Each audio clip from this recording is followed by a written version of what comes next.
vez na Assembleia de Deus em Caxias, e ali um grupo de pessoas estavam querendo tomar o lugar do pastor à força.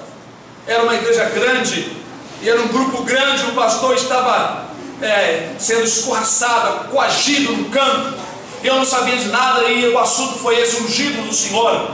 E eu comecei a falar: irmãos, quando Deus te unge com uma coisa, não queira ser outro, não almeje coisas grandes, porque se você for fiel na posição que Deus te chamou, você tão somente será abençoado pelo Senhor, igualmente aquele que parece que tem uma grande responsabilidade, que parece ser a pessoa mais importante da igreja. Por isso que no texto que nós lemos em 1 Coríntios, no versículo 12 em diante, Paulo começa a falar sobre os membros do corpo, dizendo que todos são importantes. Eu não posso pegar a mão e colocar no lugar do olho. Já pensou se no lugar do meu olho tivesse uma mãozinha aqui, e no lugar da minha mão tivesse um olho? Que coisa ridícula, que coisa feia, que coisa informe.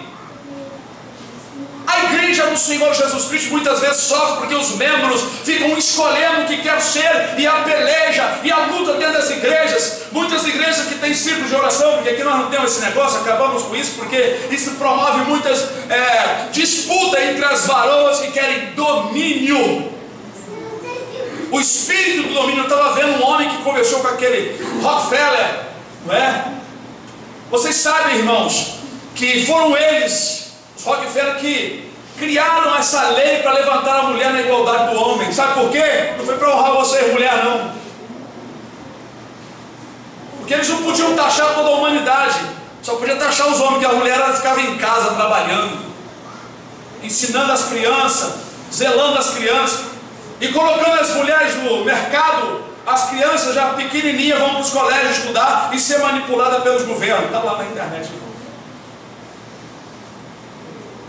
É machismo. Machismo nada, é satânico. Satanás está trabalhando. E nas igrejas as mulheres cabeças também são para isso, porque não tem tempo de cuidar dos seus filhos, não tem tempo de ser mulher do lar. Vão estudar, irmão, de onde vem muitas leis. Forjam o mal tendo por pretexto uma lei. Aleluia.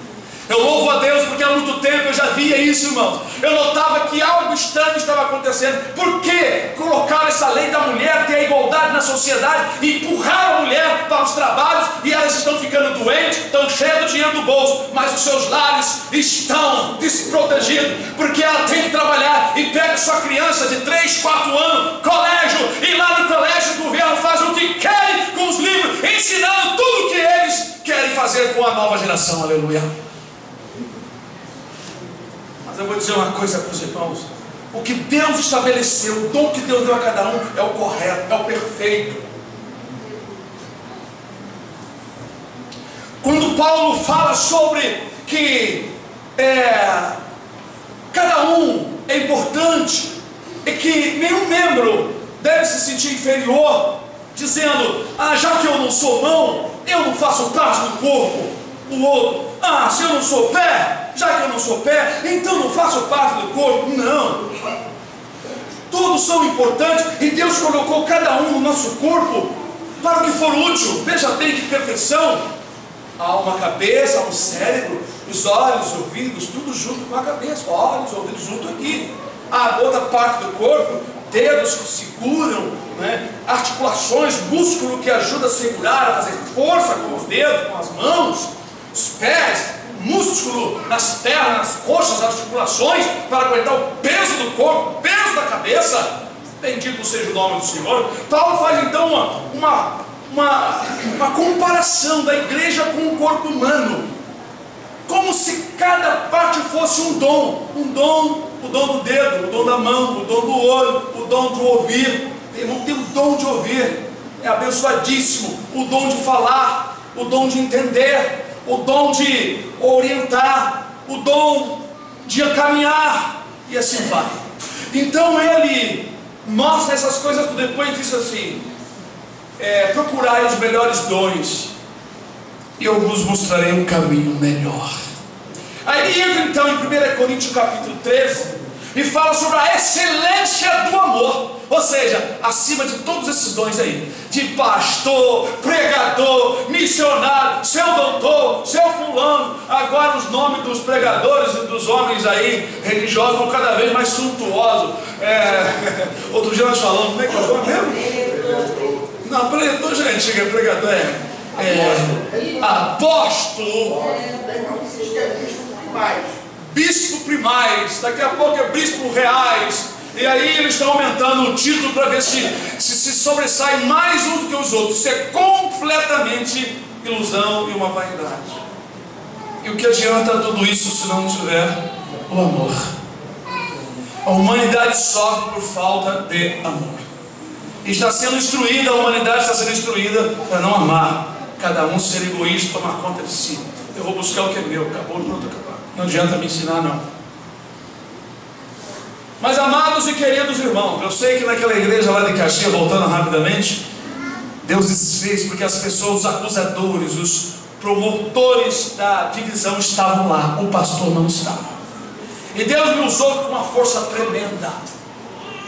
Mas Deus entrou como um fogo consumidor naquela igreja ali, que as pessoas que estavam ali amontinando, elas sentiram e se humilharam e alcançaram graça do Senhor, e Satanás foi repreendido, aleluia.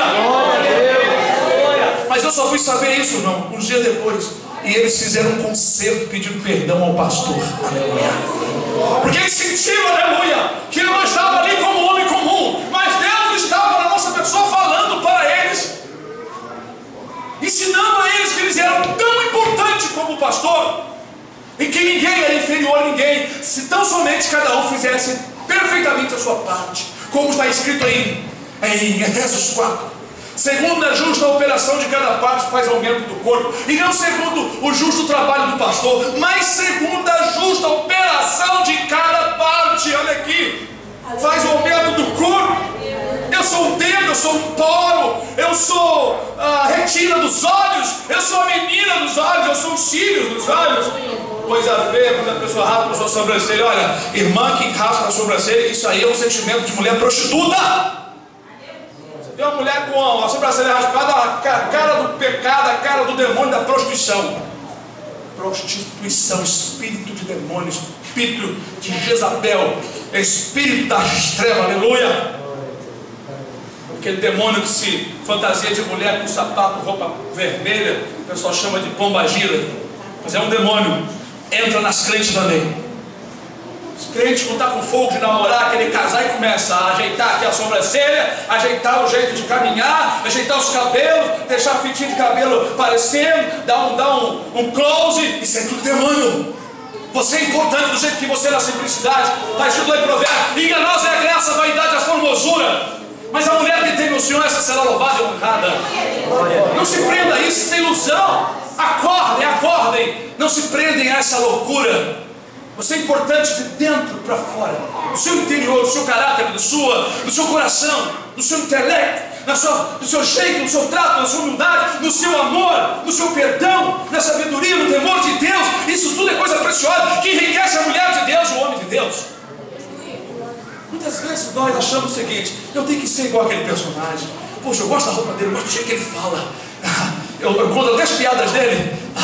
Você viu o fulano falando na televisão? Aí ele começa a se assemelhar àquele personagem e esquece que ele é tão importante do jeito que ele é, e começa a viver uma vida que não lhe pertence. Ele começa a transmitir a vida de um indivíduo que às vezes inclusive está se envolvido com o espírito das trevas, está se envolvido com o satanismo. Às vezes um artista que a pessoa tanto estima está tão envolvido com coisa errada, está tão atribulado, está envolvido com feitiçaria, magia negra, está envolvido com espiritismo, está envolvido com coisas que ele tenta de tudo, com drogas, mas no palco ele é o galã, ou é a artista, a atriz que chama a atenção de todos, mas lá na alma ela também está padecendo. E no entanto, muitas pessoas que só visualizam a imagem procuram imitar o estilo de vida daquelas pessoas. Não façam isso. Seja simples como uma pomba, mas prudente como uma serpente. Você, ele é ele. No dia do juízo ele vai estar de um lado, você, talvez junto com ele, não sei. Mas você é você. Você é importante do jeito como você é. Deus te deu o dom da oração, fica na oração. Deus te deu o dom de você aconselhar, aconselha. Trabalhe em cima disso aí, não almeja nada mais. Não, eu quero ser missionário, não quero andar no mundo todo. Para com isso, não fica cogitando em coisas que as pessoas estão botando na sua mente e que os demônios estão querendo te tirar do caminho. Honra o trabalho, o ministério que Deus te deu. Honra a unção que está sobre você, a capacidade que o Espírito te capacitou, a carga que Ele te deu, os valores que Ele te deu para você trabalhar em cima. É um talento que Ele te deu, é a tua capacidade. Você vai receber tanto quanto aquele que recebeu 5, mas trabalhe em cima dele. Bendito seja o nome do Senhor. Ainda gostaria de falar com os irmãos. Nós lemos o Salmo, né? Achei a Davi, meu servo, com o seu santuário, meu santuário ungi. Agora, 1 Samuel 15:1, aonde, na verdade, vamos abrir em cima, não é? Saul é ungido por Samuel, que diz: então disse Samuel a Saul: enviou-me o Senhor a ungir-te rei sobre o seu povo, sobre Israel. Ouve, pois, agora a voz das palavras do Senhor. Então Samuel começou ali a instruir Saul, e a unção de Deus, a capacidade para ser rei, irmão, ser rei. O homem teria que ser determinado, obediente à voz de Deus. Ele era capacitado para enfrentar qualquer coisa, porque quem estava operando com ele era o Espírito Santo naquela administração. Encorajar o soldado, dar voz de comando, de coragem ao soldado pela voz de Deus. O rei teria que ser um homem voltado para o Senhor, aleluia, como Davi. Davi não lançava nenhuma palavra de derrota para o povo, mas sempre encorajava o povo a marchar adiante. E tinha homens belicosos, homens poderosos, homens valentes, que tiravam a funda ou a pedra despedida com a funda pela mão esquerda e pela mão direita, e não errava uma moça numa distância. Então esses reis, eles tinham a unção de Deus, mas quando começavam a fazer suas próprias vontades, o Espírito, a unção, a capacidade, o dote, as ferramentas do Espírito se retiravam deles. Como vocês conhecem a história de Saul, quando o Espírito Santo se afastou dele, Deus enviou um outro Espírito para o afligir, por sua loucura e rebeldia e desobediência. Eu conheci pastores e muitos irmãos que perderam a unção, irmãos, perderam a capacidade, perderam as ferramentas, perderam as armas. Por quê? Porque começaram a se gloriar, tomar a glória do Senhor para si. Você tem um dom para isso, você tem um dom daquilo. Você foi ungido para uma coisa ou para outra. Dê glória ao Senhor, a honra não é tua, não. Porque se você não entender isso e começar a se encher porque Deus te usa, você vai perder. Deus vai deixar de te usar, Deus vai deixar de falar contigo e vai levantar uma criança no teu lugar. Deus faz isso. Bendito seja o nome do Senhor. Então, queridos irmãos, nós vimos rapidamente algumas passagens, vários tipos de unções, dons, dote, né? Se você não tem nenhum emprego, mas de repente você faz um concurso, você passa no concurso, uma porta de um emprego se abre. Você então será um administrador, ou então vai trabalhar numa concessionária de carros, ou num banco, e lá você terá uma função. Ali você terá um tempo de adaptação, e você se desenvolve, e você percebe que você tem vocação, como o pessoal diz, tem jeito para coisa, é dom. Você estudou, você aprendeu, você encheu-se da capacidade pelo estudo e pela sua força de vontade, então você foi capacitado. E quando a pessoa tem temor de Deus, Deus o abençoa mais ainda. Mas você se encaixou no lugar certo. Agora, você deixa isso aí, vai trabalhar de pedreiro, ou marceneiro, ou vai ser cientista. Talvez isso não vai entrar na tua mente. Você talvez não tenha sido escolhido para assumir determinadas funções. Mas, se administrar bem o que você recebeu, o que você estudou, você fará um serviço tão perfeito quanto aquele que está fazendo um serviço que parece ser muito grande. Deus não olha pelo tamanho do trabalho, Deus olha pela fidelidade do que está trabalhando. Não adianta fazer, irmãos, um edifício enorme, como tem lá em Dubá, com 800 metros, e outro país agora, não sei se é China, vai fazer com mais de 1 quilômetro de altura. E se fizer tudo errado e torto? É melhor você fazer uma casa pequena com um cômodo para você dormir, mas fazer perfeito e ela não cair. Por isso que Paulo disse que ele plantou, Apolo regou, né? E outro corre. Ele disse que ele, como sábio arquiteto, ele pôs o fundamento. Paulo disse isso. Eu, como sábio, como um sábio arquiteto, quer dizer, que se preocupou, não ele estava se gloriando, não. Ele estava demonstrando que, como um arquiteto sábio se preocupa para fazer as coisas bem feitinho, Paulo se preocupou de tal maneira para fazer uma base para uma construção. Aí ele disse: agora aquele que edificar sobre esta base, olhe cada um como edifica. Então quer dizer, a parte dele ele fez. Agora a parte restante, quem vai construir, tome cuidado para não fazer nada de qualquer maneira. Amados e queridos irmãos, na obra de Deus ninguém é desprezível. Por isso que se uma pessoa tem um dom, ou recebe um dom, sendo até mais novo em idade que outra pessoa, é falta de entendimento de uma pessoa, por exemplo, de maior idade, não receber uma exortação, se porventura Deus usar uma pessoa menor. Aqui na igreja não pode ter isso não. Se bater no meu ouvido, foi alguém. Tem que estar atento à palavra. Ninguém pode desprezar uma repreensão, uma correção ou um incentivo até de uma criança, porque o mesmo Espírito que opera em um, opera no outro. Aleluia. Eu não contei para vocês, o rapaz aqui que doou dois rolos de fio para a obra de Deus, aqui estava trabalhando, eu não pedi nada. Ele estava em Campos. Os policiais levaram um homem amarrado e algemado para dentro da igreja. E o pastor disse assim: não, vamos orar para Deus libertar. O demônio entrou. Aí o demônio falou para ele: você não pode comigo, eu estou livre, o meu cavalo aqui está amarrado.